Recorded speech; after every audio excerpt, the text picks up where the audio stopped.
Usually people, when they hear you're from Texas, they want to hear like, oh, you're from Texas. Let's hear some of that Southern accent, some of that Texas twang, some of that like, come on now, Texas, rodeo, woo! But no, you guys, I got rid of my Southern twang. Nobody sounds smart with a Southern twang. You've never heard in your entire life be like, come on down to the university, I'm giving a lecture Newtonian physics. It's not a thing. It's not a thing. Usually the Southern accent's a little bit more like, Your Honor, I choose to represent myself.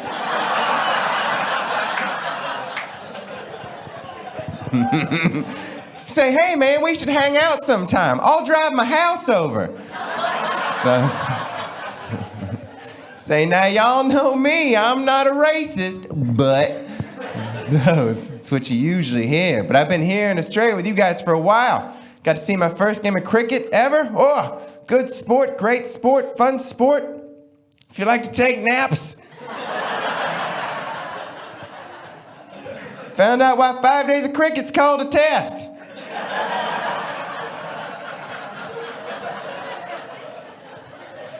If you watch cricket for 5 days and you still care about the score, you failed the test. You're done. I've been living in Queensland with you guys for a while as well, and I like Queensland. You guys are friendly people. The weather's nice. I like Queensland. But one thing I don't like about Queensland is these swoopy birds that you have. The swoopy. You have swoopy birds that swoop during their swoopy season. It's bullshit. And they're all protected species. All of them are protected species, and I think someone went and told all the swoopy birds they're protected. That's why they're all uppity. Uppity. I live near this park, and I have to walk through this park to get places all the time. I live near this park, and I'm walking through it. I didn't know it was swoopy season. I'm walking through just in time. I see a sign that says, watch out for swoopy magpies. Just in time for me to turn around and see this little sumbitch go, ooh. And he's up in the tree, and his little missus over there. They're both squawking at me, going, bah, bah, bah, bah, bah, bah. I'm like, well, come on down here, then I'll take you guys on. I don't give a shit. And I'm pointing up at this tree and yelling like this, and then it's a busy park. There's cars going by on either side of me, so tons of people are seeing me point at this tree and yelling, and I look insane right now. I look crazy, but I'm not the one who's crazy. These birds are crazy. Why would you swoop me? You don't stand a fucking chance.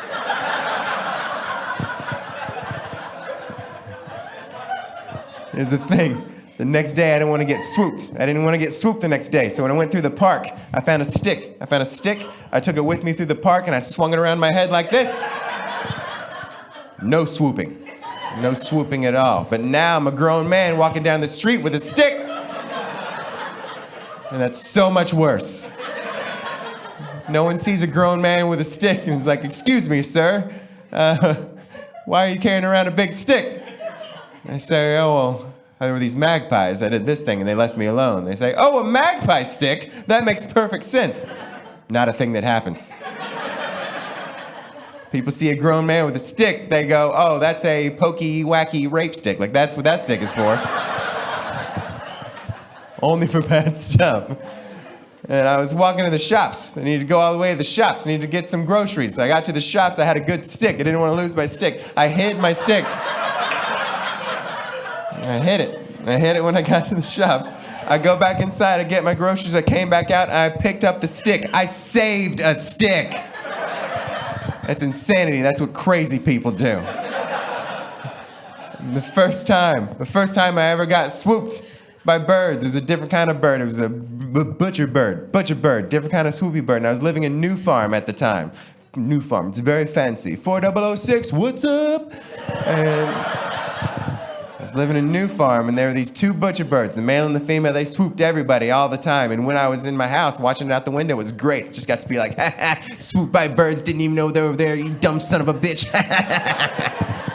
And one day I was in a rush, ran out there, didn't remember they were there. And they got me, they go, oh, at the same time, and I flipped out. I've never been swooped before. I'm trying to climb up trees and catch the birds, and I'm swatting at them like a big shitty King Kong. And this little old lady comes out. She says, you know those birds are protected. And I say, mind your business, lady. You ain't in this.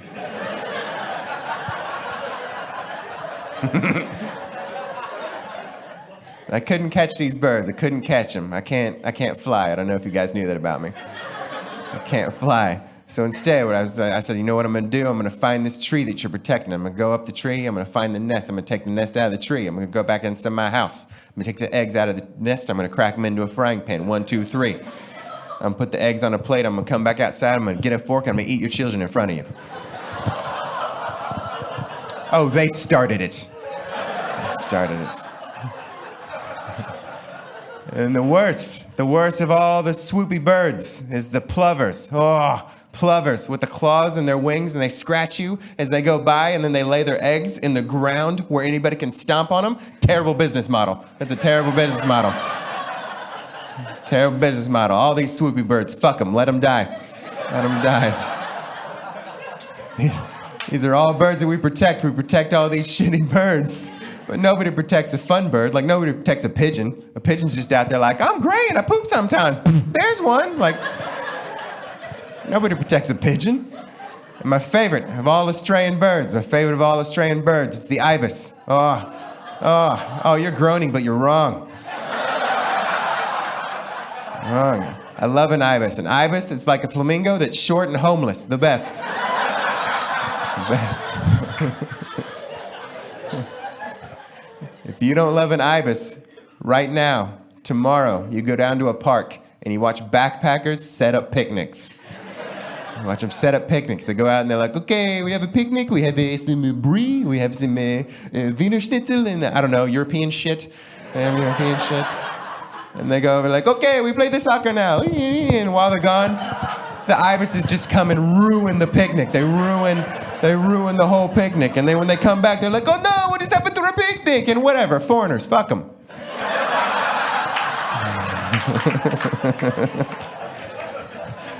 I watched a whole group of backpackers sitting in a circle like this, and an ibis snuck up on this German girl's purse and started stealing shit out of the purse, and then it choked on one of her tampons. The best.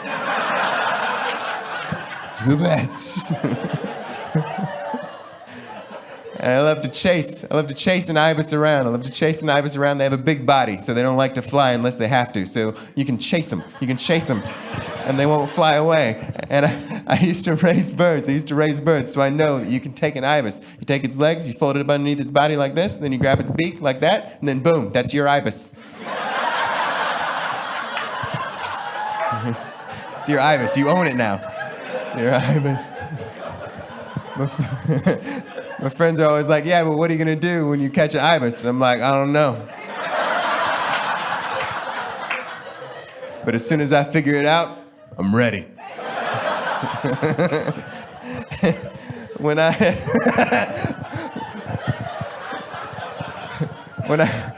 used to live in Texas, I grew up on a ranch because I'm a stereotype.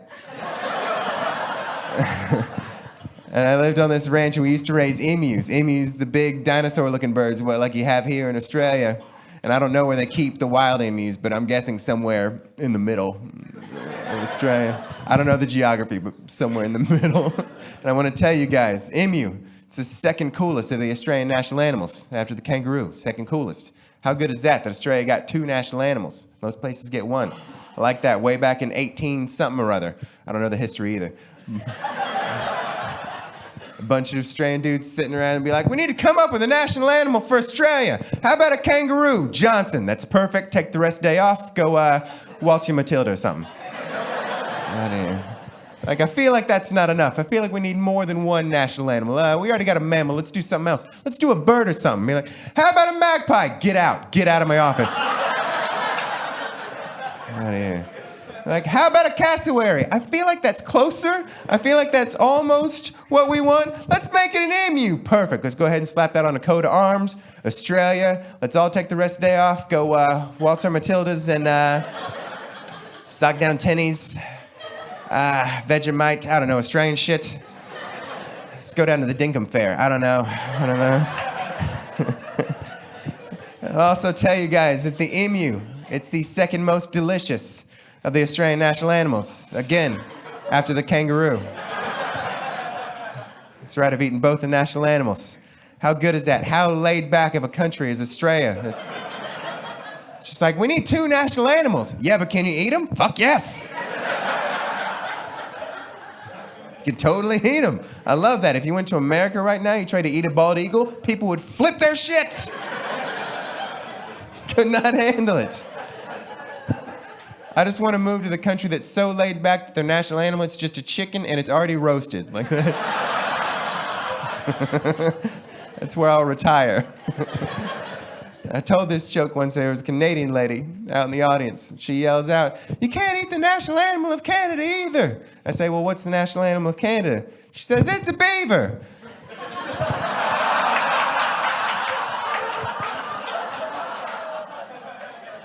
I can eat a beaver.